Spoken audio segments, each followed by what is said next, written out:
Welcome to the only place where real, raw, and vulnerable conversations happen with IFBB bikini pros to give you an inside look at their struggles, strategies, mindset, passions, and all of life beyond the stage. This podcast is made to inspire, motivate, and remind competitors and the average gym goer that even the most extreme lifestyles and elite athletes have their ups and downs. Thank you so much for tuning in today. I'm your host, Celeste Rains-Turk, and now it's time for the Confessions of a Bikini Pro podcast.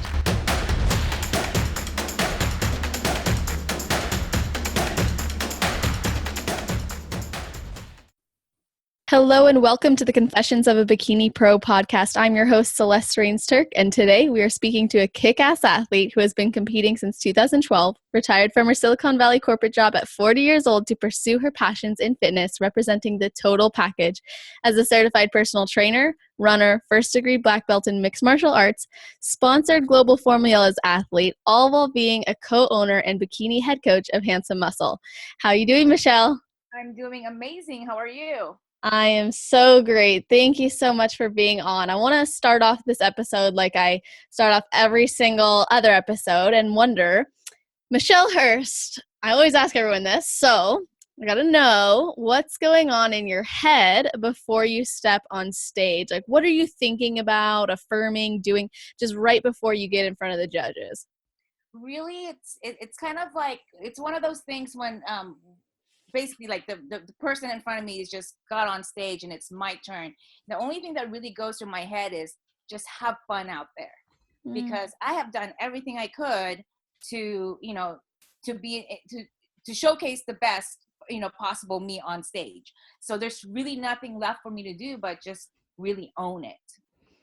That's so awesome. And you totally do. Like, I felt so lucky. I got to actually witness you step on stage in February, and that was so cool. You've just, you're a really strong competitor, and you've really come a long way since 2012. Looking at your transformation photos really inspires me. It inspires, I think, a lot of people. Like, I'll read through some of the comments, I'm like, oh my gosh, this girl, like, really makes a difference in people's lives. So, in the competition world, to see what you have built over the past 6 years is really incredible. And I would love to know, what would you say is the main contributing factor to your physique's development?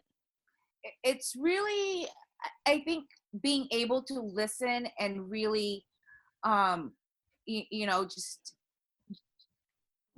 everyone knows what to do with their physique, or they have some type of ideal things, what they have in mind in their head on how they want to look. But at the same time, when you go on stage, it's not necessarily the look they're looking for. So for me, it's like really just taking it all in and going back to the drawing board and going back to with my coaches and going, okay, what do we need to do moving forward? And some things I won't compromise, but at the same time, it's like, it's a give and take. So, like I always tell my athletes, you train according to your goals. I mean, I used to love to lift heavy. Like, give me the squat rack and I'm there all day. But as a bikini competitor, you're gonna have to think about, like, that's really not, it's not doing that much for your physique to really advance. So I have to change my way of thinking and change my way of training in order to accomplish what I want to accomplish. That's really powerful. I think you hit the nail on the head when you said that sometimes it's not the look that they're looking for, but you have to train for that, especially if you want to be competitive. So what are some, like, feedback or some things that you've heard from the judges that has maybe been something that you didn't necessarily compromise on, but maybe you weren't really focused on before?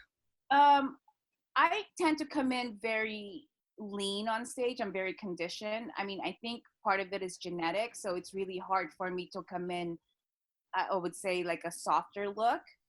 But what we've been doing is, trying to have me come in fuller, not really sacrificing my conditioning, because I think that's one of my strengths. But at the same time, I also need to make sure that I come in not as small, or I guess lean, you would say.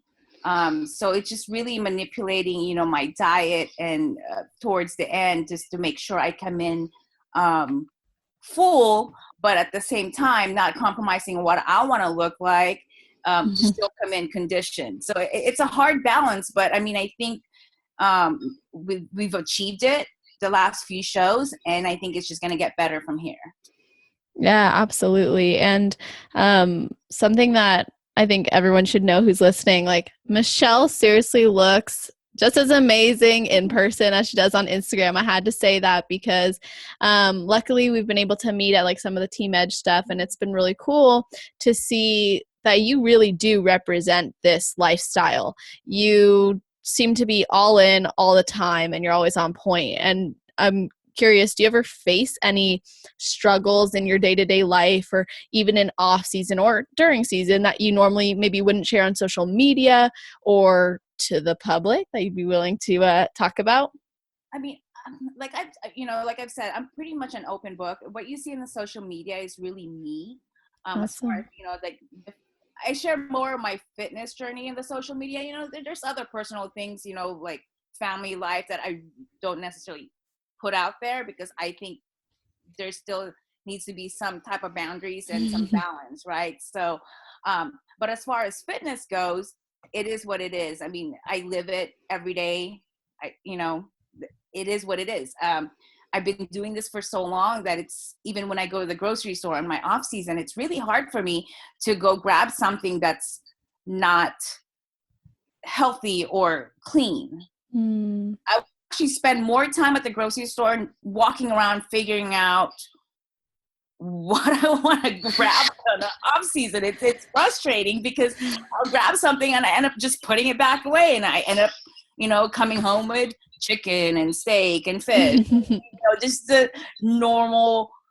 To me, it's normal. It's Right. not normal to a lot of people, but that's just, I feel better when I eat the way I do. And I think for me, I don't look at bikini as, some girls say, oh, I got a bulk in off season. I don't believe in that Hmm. because I feel like that's an excuse to just eat whatever they want.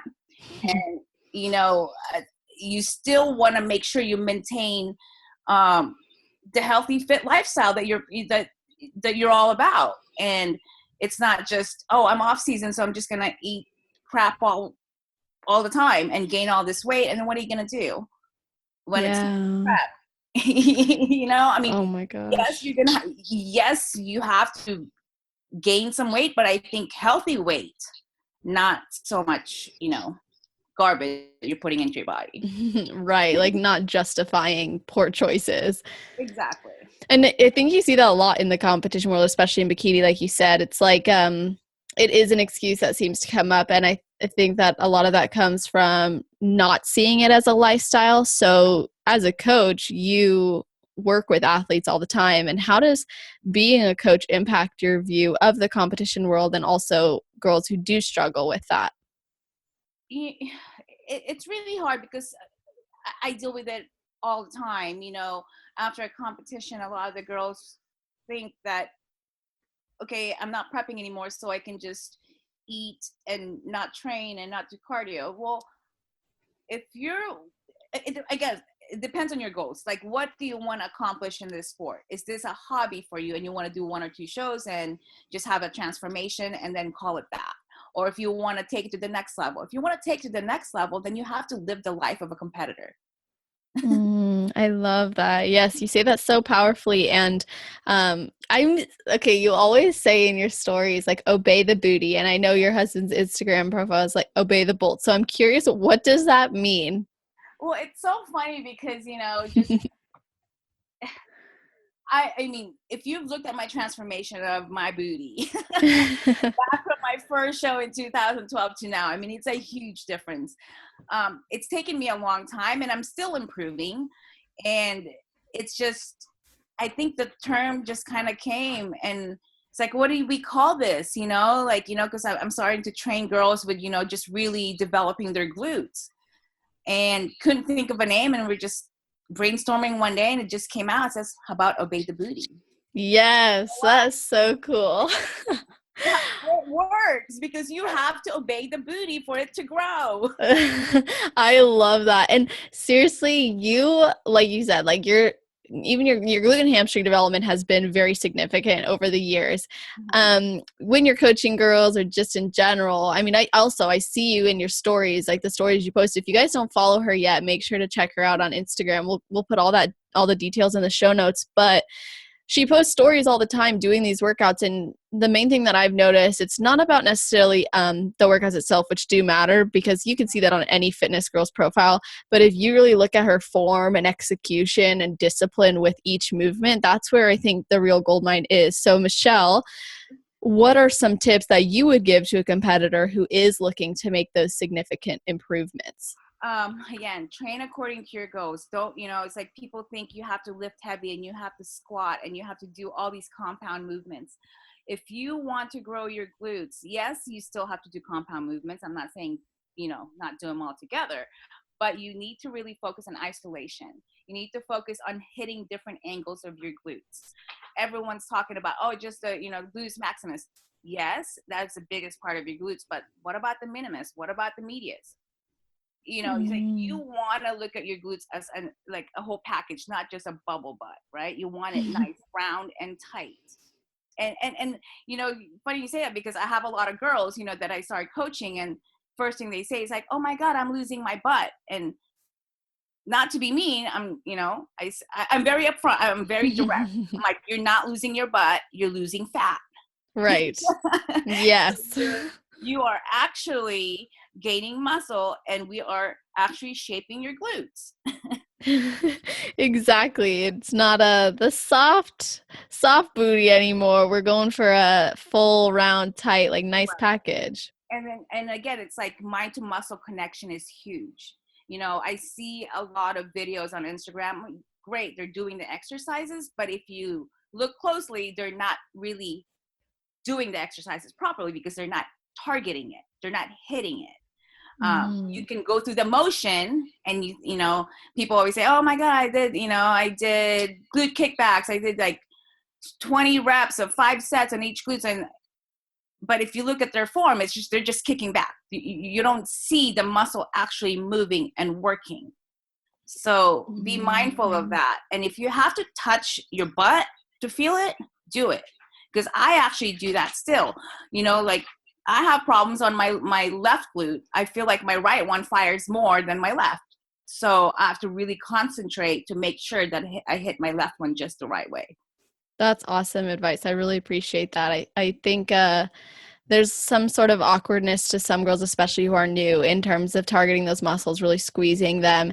And I also have noticed a big difference when I actually touch that muscle. I also like to imagine it like turning red as well. Exactly. It's so helpful. I always tell my clients, and I tell like anyone who asks questions, on social media, it's like, don't worry so much about like getting through your workout. I think a lot of people are like, I'm just going to go to the gym and get through it. But it's like, if you're already investing the time, the energy, and even the money, if you have a coach to be there, you might as well give it everything you got because Right. it's a waste, right? Like you said, 25 sets of 20 on glute kickbacks. If you only really did 15 solid reps, you got nothing accomplished. Mm-hmm. And So, recovery is key. You got to make sure and stretch, rolling, stretching. And I mean, I get ART done weekly when I'm on prep, bi-weekly when I'm not on prep. So it's just really making sure that everything is firing before you train. And always activate the glutes before you start training. yeah, I was actually going to ask you about that. I noticed you do go and you get a lot of different types of, I think you get Graston work done. I've seen you do your active release therapy, especially one time when like you had like your whole leg like locked up on you or Oh my something like God. that. Yes, that was awful. Well, is that kind of when you started realizing the importance of it, or when did you start incorporating that? And how did you know, like, did you notice a difference immediately? Why did that become a part of your routine? I started doing it, I want to say almost 3 years ago. And yes, definitely helped me. It definitely made a huge difference because now I really, like you feel it. You feel your glutes firing and engaged when it's opened up and when you're getting worked on versus I mean, I'm kind of guilty of this. I don't stretch all the time when I should. Hmm. I don't have a lot of time, so it's kind of like it's one of those things I kind of just let go. But it is so important because I train glutes 3 times a week. If I don't have the proper recovery and treatments weekly, you're basically working for nothing, right? So your glutes aren't growing. Yeah, absolutely. A lot of things that you see as well is like, oh, I'll just train him every day, or I won't increase the weight, or I won't actually eat after. It's like none of that's going to help you. So when you talk about recovery, especially with your athletes, like what are some of the main components of that that you think are most important for helping them see those results and for yourself as well? Um, you hit it. Make sure you're eating. A lot of girls think, okay, I'm just gonna starve myself so I can get lean enough on stage, but at the same time, it's like you're not helping your body. You're not really developing anything, so you're just gonna end up looking really flat on stage. So feed, eat, eat. It's so important. Yes, absolutely. And you and your husband, the reason I'm bringing this up, I was just thinking because you guys were enjoying some post show, I believe, yesterday for him. You guys have done a lot of preps and competitions together, I think, or, anyways, I remember at the Legends Classic, um, I was watching all the pros, and I remember when you walked up there and you did your routine and you crushed it. Your husband, he was so cute. He was like, so giddy, and he like ran up after you did it. He like thrust his fist saying like yes, like he was really radiating this energy and emotion of like her victory is also mine. And I thought that was really cool to see. So do you find that both of you living this lifestyle brings you closer together? I think it does. It actually, a lot of people ask me that if it's hard to prep together. Actually makes it easier. That's my opinion, anyways.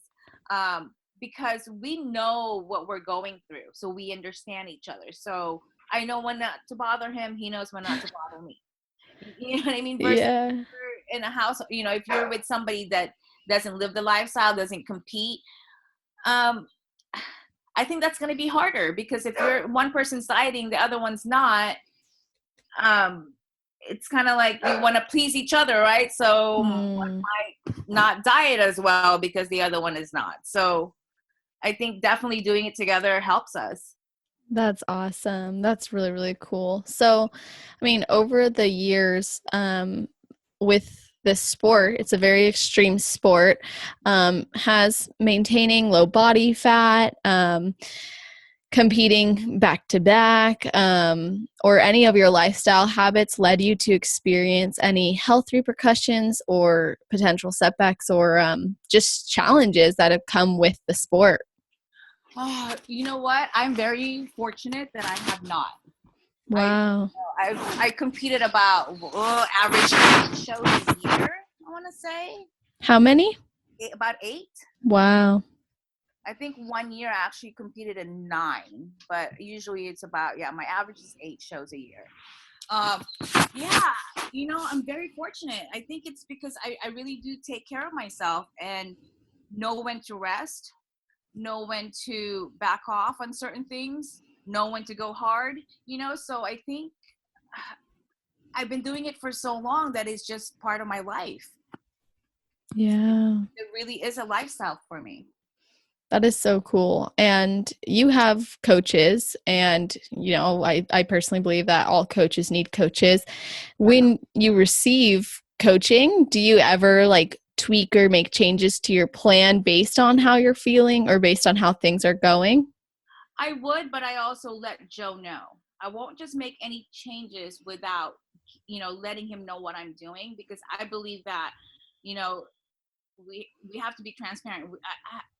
If he needs to make changes and he doesn't know that I'm already making changes, then it's just going to be a mess.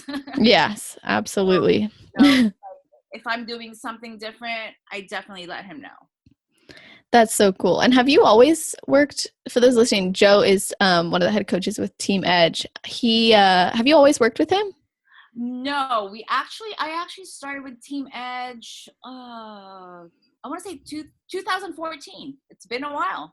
Wow, that's awesome. That's really cool. And when did you get your pro card? I got my pro card in August of 2013. Wow, that's really cool. And what did you notice like a big difference? And you were an athlete before, and I'm sure you probably still do you still practice mixed martial arts? You know what? No. And I wish I did, but I just really don't have the time.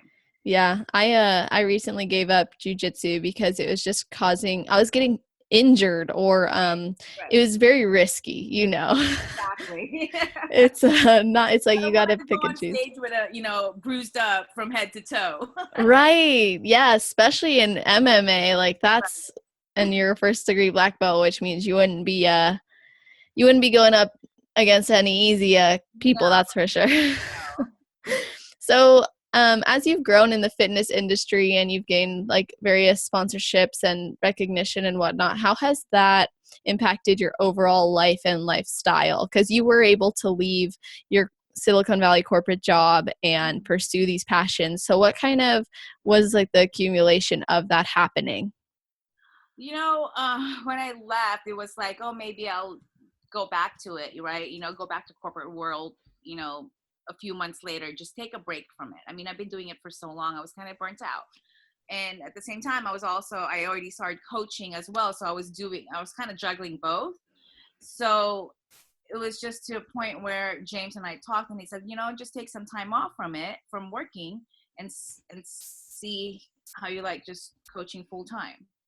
Actually had an offer to go back to work with my ex CEO, but I ended up actually signing the offer letter and rescinding the offer letter like 2 weeks later, 2 weeks before I had to start the job. I Wow. know, because it was just my heart wasn't in it. So if I Mhm. want to do something, I want to do something because I love it. Don't get me wrong. I love working for corporate. I love my job. I was a senior manager of procurement. I love negotiating huge deals. That's all I did all day long. I had a great team of people that worked for me. But at the same time, it was just, I didn't feel that there's any more growth for me Mm. in that field. So, and again, my passion is really doing what I love, and doing what I'm doing, competing and coaching. So it just kind of made sense to make the move. That's so cool. The fact that you listened to that and followed that, I think, has done everyone a big favor because now you've made a big impact in the lives of the girls that you're coaching. And then you've also been able to make an impact indirectly to that company, I think, by saying, my heart's not in it and going your own way. And I think that's powerful and says a lot. And it's also very inspiring to people who maybe feel It's like, very risky, but yes. you gotta take risks sometimes. Yes, oh my gosh, that's for sure. I think like the best risks we can take are the ones that are fully rooted in our love and our passions because our soul is all we really are and all we really have. And if we can fulfill it every single day, I think we're going to attract what we want in this life. And I feel like you've really done that. Thank you. You're so welcome, of course. And now I would love to ask you, this is what I always ask everyone at the end. I'd love to just know, like, what's one piece of advice that you would give to someone who's thinking about competing or who is currently competing and wants to go pro? Honestly, I get this when when people come to me, to be coached to compete. I always ask them, like, what made you decide to compete? You got to answer that question for yourself, I think, before you even dive into it. And then I always give them, the good, the bad, and the ugly. I tell them what this world is all about. It's not, people think it's just so glamorous because you're in this, beautiful bikini and made up on stage, and, you look beautiful, but they don't see what goes on before that. They don't see the hard work, the sacrifices, that goes into it. So I really lay that out. I really, give them everything I can as far as what this is all about. Yeah, totally. And I know that I said that was going to be my last question, but that just made me want to kind of expand on that. Um, when you talk to them about those almost unseen parts of the industry that we don't always get expressed or showcased because, you know, people's heads down and they're working, and then that's when they step on stage. So what are some of those things that you usually mention to them that they may not understand or know about the industry that might not be as glamorous as they think, aside from obviously like the work in the gym? Yeah, I mean the dieting, the time away, from training. Obviously, that's a huge part of it. Sacrifices you have to make if you have to, depends on how much cardio you're doing. So it could be early morning, late nights. Um, the expenses. This sport is not cheap.